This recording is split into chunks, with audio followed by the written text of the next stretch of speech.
유명한 사람의 글이나 평론을 소개하는 유평 시간입니다. 오늘 유명한 사람은 한미일보의 김영 기자입니다. 분석 기사를 내놨는데요. 논란이 될 것 같습니다. 제목이 손현보 구속 다시 뜨는 선관위 배후설입니다. 부제목은요. 1년 늦은 고발 법적 범죄는 아니어도 정치적 책임 논란, 외부 압력, 내부 지시 있었다면 헌정질서 흔드는 중대 사안. 손 목사 만난 사람은 당선자 아닌 낙선자. 편집자 주도 달았네요. 이번 기사는 손현보 목사 구속 사건을 계기로 부산시 선거관리위원회의 고발 시점과 절차적 정당성을 다룹니다. 법 집행의 즉시성과 중립성이 흔들릴 때 어떤 법적 공백과 정치적 파장이 발생하는지를 분석합니다. 일단 기사 그대로 읽어드립니다. 손현보 세계로교회 목사가 구속되면서 사건의 본질은 공직선거법 위반 여부를 넘어 부산시 선관위의 고발 시점으로 향하고 있다. 혐의를 받고 있는 손 목사와 당시 교육감 후보자와의 인터뷰는 2024년 3월 재선거를 앞두고 발생했다. 선관위가 고발에 나선 것은 2025년 3월과 5월이었다. 행위와 고발 사이에 1년 가까운 시차가 발생한 셈이다. 더구나 손 목사가 대담을 나눈 정승윤 후보는 선거에서 낙선했다. 이미 결과가 확정된 선거를 두고 선관위가 무려 1년 뒤에 고발에 나선 것은 공정성 확보라는 명분을 설득하기 어렵게 만든다. 선거의 직접적인 영향력이 사라진 시점에서의 고발은 결과적으로 특정 인물을 겨냥한 표적 수사라는 의혹을 키울 수밖에 없다. 법적으로 선관위는 공직선거법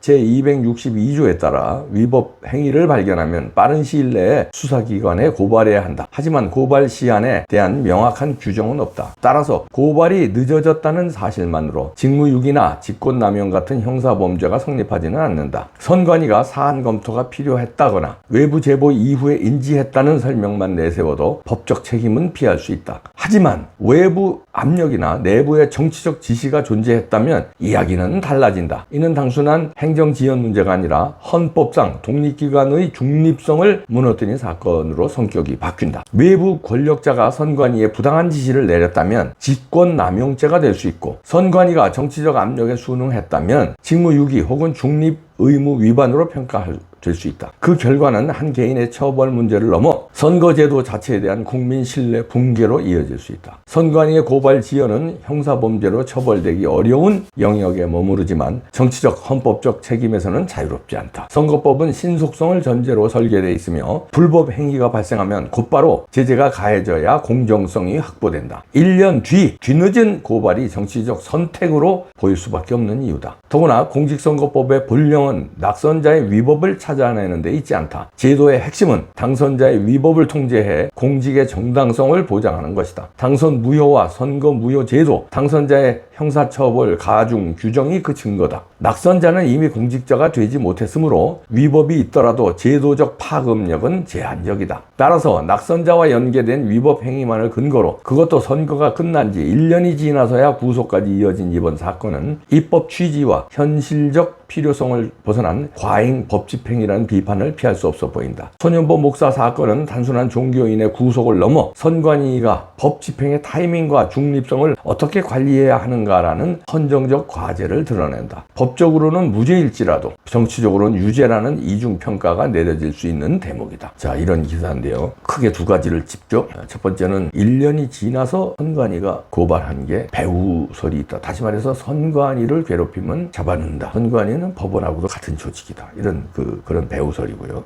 1년 늦게 했다. 그 다음에 낙선자하고 방송한 걸 가지고 구속까지 시키는 거. 당선자도 아니고 이건 문제가 있다는 거죠. 크게 두 가지를 짚고 있는데요. 시기가 왜 문제냐면요. 공직선거법에 재판도 1심, 2심, 3심 안 합니다. 단심으로 끝내요. 왜 그러냐면 재판이 1심, 2심, 3심 하면 늘어지니까 그러다 보면 다음 선거가 또 있잖아요. 그래서 선거는 빨리 해결하기 위해서 단심으로 하고 있고, 그것도 6개월 내에 선고하기로 돼 있어요. 6개월 내. 단심이고 6개월 내. 재판도 그런데. 그러면 고발은 1년 뒤에 고발하면, 그럼 1년 뒤에 고발했다는 거. 고발한 다음에 수사하고 어쩌고 재판하고 그러면 그건 한 2년 걸린다는 거 아니에요. 아니 아주 빨리 한다 해도 1년 6개월 걸린다는 거예요. 아니에요. 그러면 선거법에, 헌법에 위배되는 거예요. 신속하게 결론이 나야 다음 선거에 지장이 안 준다는 게 헌법 취지, 선거법 취지인데, 이거를 고발 자체가 1년 늦었다는 거는 이건 직무유기가 문제가 아니라 여기는 어떤 외부의 압력이 있었다면 이게 문제가 달라요. 달라진다는 얘기지. 외부 압력이라는 거는 선관위의 높은 사람이거나 아니면 정치권이거나 아니면 법원하고 선관위는 같은 조직이기 때문에 있었다면 문제가 된다 이런 얘기입니다. 그래서 우리나라는 선관위가 왕이다 이런 얘기가 나오는 겁니다. 정치권도 선관위라면은 벌벌벌벌 기죠. 왜냐면 코에 걸면 코걸이, 귀에 걸면 귀걸이로 선관위가 그냥 고발하면 금 빼치고 뭐 다 날아가고 심지어 대통령까지 날아갈 수 있어요. 선관위가 마음 먹고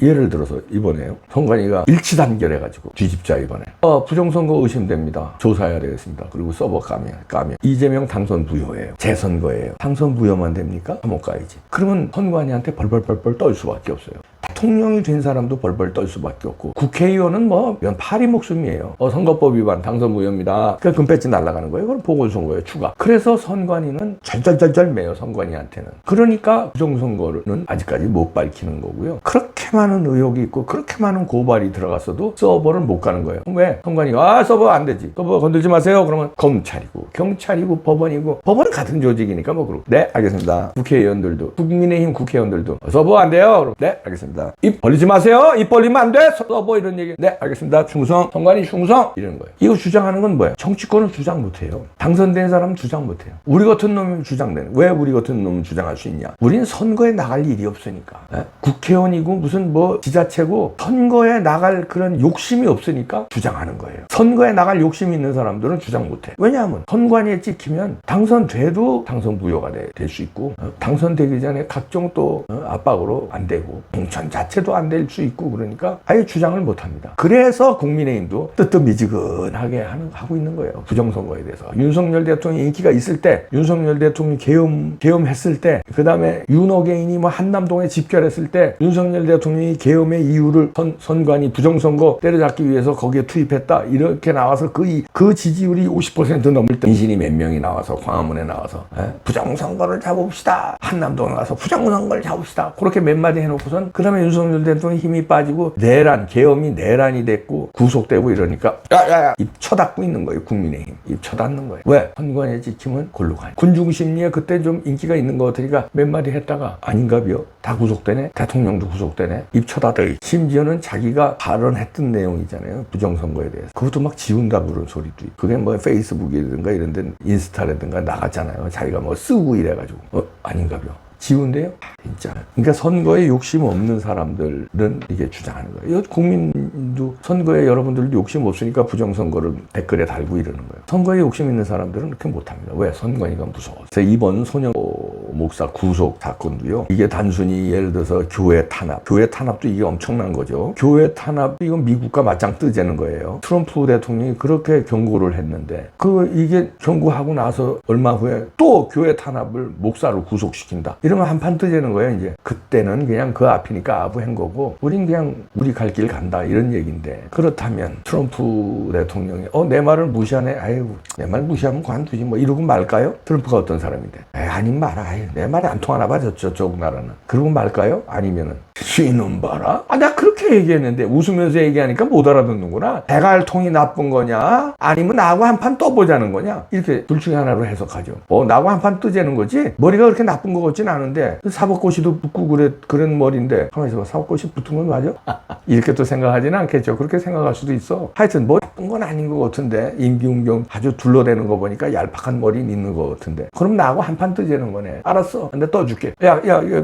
코리아 관세협상 거 어떻게 된 거냐? 개꼬라고. 야 임마 이거 이 자식 50% 때려야지. 자식이 무슨 얘기야 이게. 그리고 그때 전세기로 320 몇 명인가요? 전세기로 보내달라고 그래서 보내주기로 합의했습니다. 이게들이 이제 상황 몰라? 내 말을 막 우습게 알잖아. 야 조금 더 조사하자 그래. 그래도 이번에는 그냥 보내고 다음. 그러지? 이번엔 그래? 합의했어 니네? 내 말 듣고 합의하지 자식들 그냥 합의해서 보낸다 그래서? 할 수 없지. 그럼 이번 보내고 딴 데 있지? 삼성도 뭐 공장 들어와 있고 뭐 한화도 공장 들어와 있고 SK도 들어와 있고 다 들어와 있잖아. 그럼 비슷하다며. 어디 조지라고. 그리고 확실히 해 좀 압박들. 그거 말고 있지 또. 하여튼 다 한국에 관련된 거 있지? 그거 다 가져와 봐봐. 한번 다시 다 검토해보자. 이렇게 나옵니다. 이렇게 나와요. 주한미군 철수할까요? 이 자식이 대갈통이나 나빠. 한국은 막 우리의 동맹국이야. 임마 한국이 나쁘냐? 이재명 정권이 나쁜 거지. 이거 대갈통을 좀 좀 돌려. 어? 야 이거 임마 헤드야 뭐야 너 임마 IQ야 이거 좀 돌려. 한국은 막 보여야지. 국민들이 막 거기 얼마나 자식아 USA를 외치고 트럼프 막 이봉규 같은 놈 막 트럼프 막 나를 막 엄청 칭찬하는데 왜 한국을 그렇게 방치를 해. 주한미군 철수는 안 되지 마. 야 저 캠프 험프리든 그거 우리 땅으로 만들어. 알았지? 그리고 한국은 보호하고 레짐 체인지 마 자식아. 아유 이 자식들이 검토 좀 해가지고 와. 알겠습니다. 중성 이렇게 할 수 있어요. 에? 그럴 수 있다니까. 흥분들 하지 마라. 또 흥분하고 난리 났네. 아유 막 내가 추측하는 거야. 예측하는 거. 평론가가 분석도 못하냐. 그 흥분 좀 하지 마라. 아이.